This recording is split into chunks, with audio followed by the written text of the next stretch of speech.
So on January 7th of this year, I saw this NPR headline that said, "Some people are paying to deposit human remains on the moon." And that's where this poem came from. Making their way to us. They are burying bodies on the moon, and the sun don't mind what the earth can't see, as the gravitational force tides the shift of what is consumed in all we can take and send into space for a price.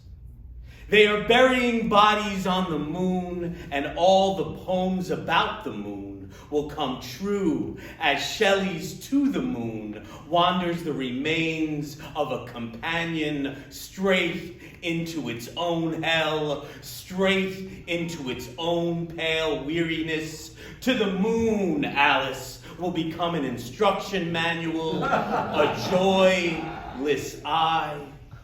They are burying bodies on the moon, the great new zombie venture filled with half-eaten schemes for half-eaten gods. Stars die every day and will become the new graveyards for our disposal.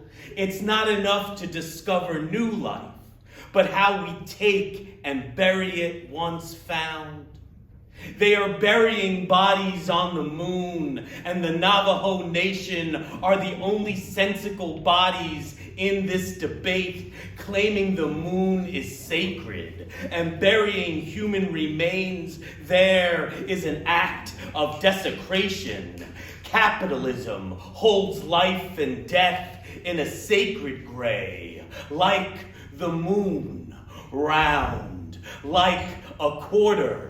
The remains of Washington's head constantly forces the tide. They are burying bodies on the moon, and poets are dying with as much dying as dying can give. The moon is a star that has died. And if the universe is filled with stars, and stars eventually die, then the universe is filled with light that is still making its way to us. And if the universe is filled with that much light, then the universe is filled with poets that are still making their way here.